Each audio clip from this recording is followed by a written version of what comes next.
नमस्कार, दर्श न्यूज देख रहे हैं आप। मैं प्रीति दयाल आपके साथ।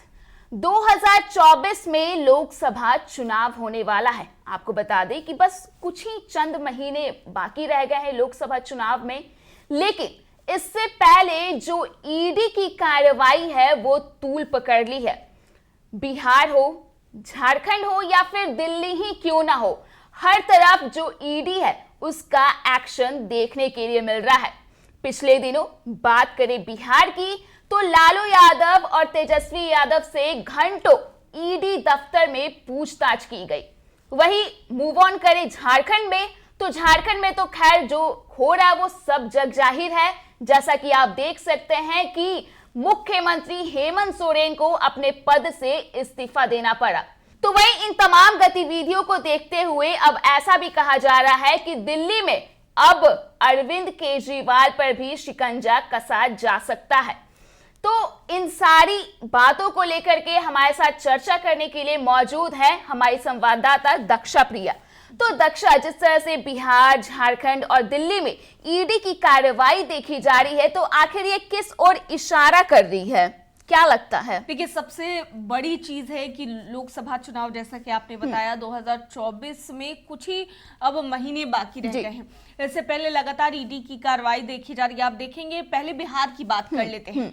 तो बिहार में आप देखेंगे कि जैसे ही नई गवर्नमेंट बनी, न्यू गवर्नमेंट का फॉर्मेशन हुआ, उसके जस्ट बाद, मतलब एक दिन बाद आप देखेंगे कि कड़ी पूछताछ आरजेडी सुप्रीमो लालू प्रसाद यादव से की गई। फिर उसके एक दिन बाद तेजस्वी प्रसाद यादव से पूछताछ की जाती है, और वो भी काफी समय लिए जाते हैं, लंबे समय तक। आप देखेंगे कम से कम 8, 9, 10 घंटों तक जो कार्यकर्ता हैं, तमाम कार्यकर्ता ईडी के कार्यालय के बाहर खड़े रहते हैं।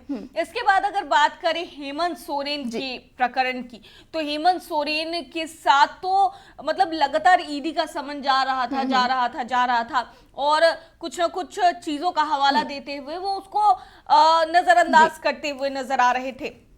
और इसके ठीक बाद ईडी ने गिरफ्तार कर लिया उनको, और जहां तक राजभवन भी जाने की बात हुई तो उन्होंने एक शर्त रखी थी। आप देखिए, हेमंत सोरेन ने शर्त रखी कि आप पहले मुझे राजभवन जाने देंगे। जब ईडी ने कहा कि हमको आपको गिरफ्तार करना है, तो हेमंत सोरेन ने साफ तौर पर कहा कि आप हमको राजभवन जाने दीजिए।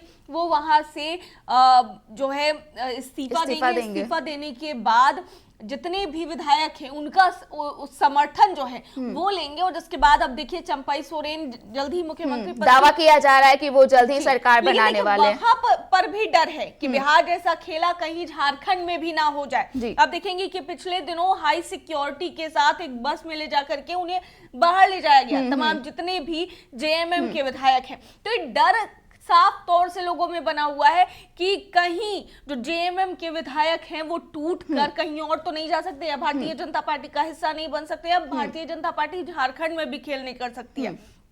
अब अगर बात करें दिल्ली की, दिल्ली में छठा जो समन है वो अरविंद केजरीवाल को गया, और छठा समन जाने के बाद अब ये भी कहा जा रहा है कि क्या उनका हाल भी हेमंत सोरेन जैसा हो सकता है, या फिर हेमंत सोरेन की जिस तरीके से गिरफ्तारी हुई उसी तरीके से जो शराब नीति घोटाला है उसमें अरविंद केजरीवाल को जेल हो सकती है। क्योंकि आप देखेंगे कि इससे पहले भी जो मंत्री हैं, अगर बात कर ले आम आदमी पार्टी के, तो वो भी जेल में बंद है। संजय सिंह की बात करें या फिर पूर्व डिप्टी सीएम मनीष सिसोदिया की बात करें, वो पिछले फरवरी से ही जेल में बंद है। 1 साल उनको होने जा रहा है जेल में रहते हुए। संजय सिंह बंद है। इसके अलावा कार्रवाई आप देखेंगी कि सत्येंद्र जैन पे भी हुई, जो कि दिल्ली के स्वास्थ्य मंत्री रह चुके हैं। तो ऐसे में कार्रवाई लगातार जारी है, देखी जा रही है। और देखिए, अब इस चीज को समझने की कोशिश करेंगे, गिरफ्तारी क्यों हो रही है आखिर। जिस तरीके से कहा जा रहा था कि तेजस्वी यादव पर भी गिरफ्तारी की तलवार लटक रही है, लेकिन गिरफ्तारी की जैसे आपने बात की दक्षा, तो इसके पहले आपने एक वर्ड डर का जिक्र किया, तो नहीं लगता है कि कहीं ना कहीं बीजेपी में भी ये डर समा गया है? क्योंकि जैसे ही जो छठा समन जो जारी किया गया अरविंद केजरीवाल को, तो उसे भी उन्होंने ठेंगा दिखा दिया, उन्होंने साफ तौर पे मना कर दिया। और उनका साफ तौर पे ये भी कहना था कि ये गैर कानूनी तरीके से समन भेजा जा रहा है। साफ तौर पे उन्होंने बीजेपी पर ये आरोप लगाया कि एक रणनीति के तहत ऐसा किया जा रहा है। इसके साथ ही उन्होंने ये भी कहा कि जो दिल्ली में सरकार है या फिर बिहार में तो गिर ही चुकी है, झारखंड में भी गिर चुकी है और अब दिल्ली में भी जो बीजेपी है वो सरकार गिराना चाहती है। तो कहीं ना कहीं बीजेपी उनके अगर उनके स्टेटमेंट को देखा जाए तो साफ तौर पे ऐसा अनुमान लगाया जा रहा है कि कहीं ना कहीं बीजेपी डर चुकी है। जो आने वाला चुनाव है लोकसभा, तो उसे लेकर के उनमें डर समा गया है और उसी वजह से हर तरफ जो ईडी की है वो कार्रवाई देखी जा रही है। देखिए, अरविंद केजरीवाल ने ये पहले भी कहा था, जो बात आप कह रही हैं कि राजनीति से ये प्रेरित है। पूरी तरीके से आरोप गलत है। अगर हेमंत सोरेन की बात करें तो वो भी आरोपों को गलत बताते आए हैं। तेजस्वी यादव की बात करें तो साफ तौर से बिहार में कहता जो विपक्ष है वो इल्जाम लगाता आया, लेकिन जब वो सत्ता में थे उस वक्त वो लगातार कहते आ रहे थे कि उस समय तो हमारी उम्र भी नहीं थी कुछ जिस समय का ये मामला चल रहा है। अब आप देखेंगे कि अरविंद केजरीवाल की जहां तक बात हो रही है, हेमंत सोरेन की गिरफ्तारी हो गई। अब ईडी को गिरफ्तार करने का हक तभी है, उस पर भी चर्चा कर लेते हैं। पीएमएलए धारा 19 के तहत कहा जाता है कि अगर बार बार किसी को समन भेजा जा रहा है, जो आरोपी हैं वो पेश नहीं होते हैं, तो उनको गिरफ्तार किया जा सकता है। लेकिन उसमें भी आधार होना चाहिए, एक मजबूत आधार होना चाहिए। अभी हाल में आपको याद होगा सुप्रीम कोर्ट का एक मामला आया था जिसमें सुप्रीम कोर्ट कार्रवाई कर रही थी, तो उन्होंने साफ तौर से कहा था कि कार्रवाई कर सकते हैं ईडी। बार बार अगर समन भेज रही है, आरोपी अगर पेश नहीं हो रहे हैं, तो उसके बाद आप कार्रवाई कर सकते हैं, उनको गिरफ्तार कर सकते हैं। लेकिन उसमें भी जब आपके पास आधार मजबूत है, आपके पास कोई ठोस सबूत है, उसी के आधार पर आप सामने वाले आरोपी की गिरफ्तारी कर सकते हैं। तो ये बहुत अहम मुद्दा है। लेकिन जहां तक आप देखेंगी कि हेमंत सोरेन की गिरफ्तारी हुई, उन्होंने भी साफ तौर से एक वीडियो गिरफ्तारी होने से पहले एक वीडियो जारी किया था। उन्होंने कहा था कि कोई ठोस सबूत नहीं है, कोई प्रूफ नहीं है और पूरे के पूरे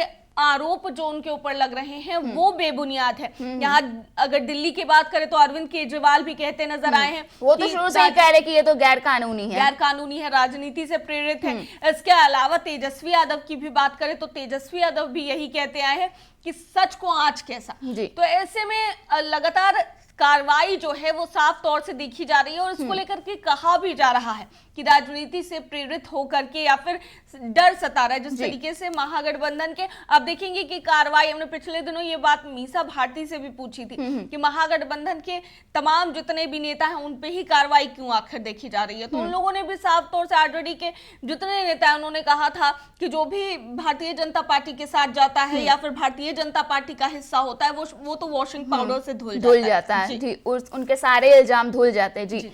लेकिन रक्षा बात करें प्रधानमंत्री नरेंद्र मोदी की, तो उनका जो दौरा है वो बिहार में होने वाला था। जैसा कि आपको बता दें कि 4 फरवरी को ही बेतिया जिले में नरेंद्र मोदी आने वाले थे, लेकिन इसके पहले भी 2 डेट फिक्स किए गए थे, जो कि सबसे पहले तो 13 जनवरी का वो दिन था जब वो बिहार आने वाले थे, लेकिन फिर वो दौरा किसी न किसी वजह से टल गया।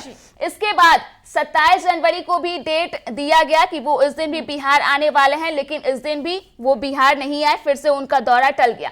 ऐसा कहा जा रहा था कि पीएम नरेंद्र मोदी बेतिया में कई सारी योजनाओं का उद्घाटन करने वाले हैं, शिलान्यास करने वाले हैं, और साफ तौर पे ऐसा भी कहा जा रहा था कि जैसे कि 28 जनवरी को ही बिहार में तख्ता पलट हुई, नई सरकार का गठन हुआ, तो मुख्यमंत्री नीतीश कुमार भी उनके साथ शामिल होंगे। लेकिन ये बार बार जो प्रधानमंत्री का दौरा है वो रद्द होता जा रहा है। तो क्या लगता है इसके पीछे की वजह क्या हो सकती है?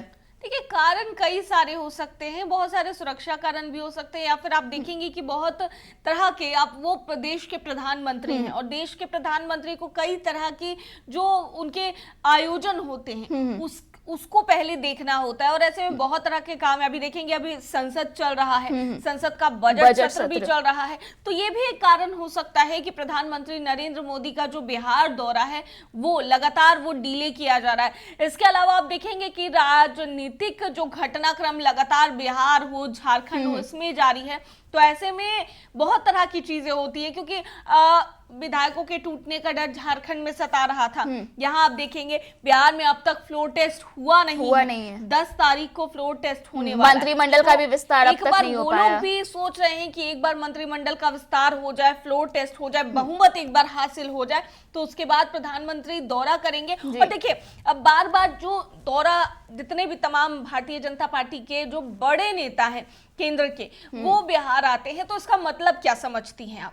क्योंकि ये इसलिए आते हैं क्योंकि जनता के बीच में एक बीजेपी की एक फेस है, जो बड़े फेसेस हैं, वो उतर के बिहार में अपने आप को मजबूती से खड़ा कर सके जी, इसलिए वो बार बार आते हैं। और प्रधानमंत्री नरेंद्र मोदी भी चुनाव से पहले, अमित शाह के कितने बार दौरे हो चुके हैं, अब प्रधानमंत्री यहाँ पर आ रहे हैं, तो पूरी तरीके से भारतीय जनता पार्टी के जितने बिहार के नेता हैं उन्हें आप देखेंगे कि बहुत सारे टिप्स दे करके जाएंगे। और उनके अलावा जितने भी जो आप बात कर लीजिए राजनीतिक चीजों पर बात जो होनी चाहिए, या फिर बहुत सारे वादे जो होते हैं चुनाव को लेकर के, चुनाव से पहले जो वादे होते हैं कि हमने ये किया या फिर हम सरकार में ये करेंगे, तो वो भी एक बार आश्वस्त होना चाहते हैं कि एक बार सरकार जो है वो उसकी बहुमत जो है वो साबित हो जाए सदन में। उसके बाद कई तरह के चुनावी वादे और कई तरह के जो दौरे हैं वो यहाँ पर कर सकते हैं। जी, तो धन्यवाद दक्षा।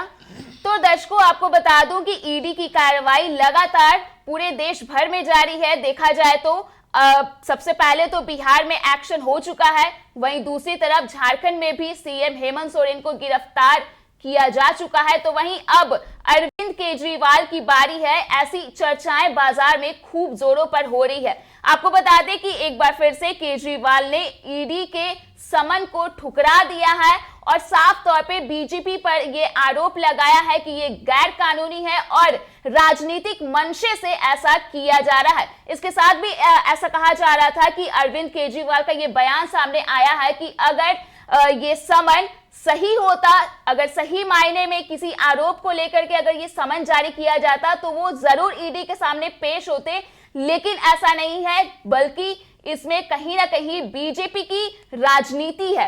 तो खैर ये तो बात की बात है। आपको बता दें कि हर तरफ ईडी की कार्रवाई चल रही है। अब आगे किस तरह की गतिविधियां सामने आती है, इन सारी खबरों से हम आपको अपडेट करते रहेंगे। तब तक के लिए आप देखते रहिए दर्श न्यूज।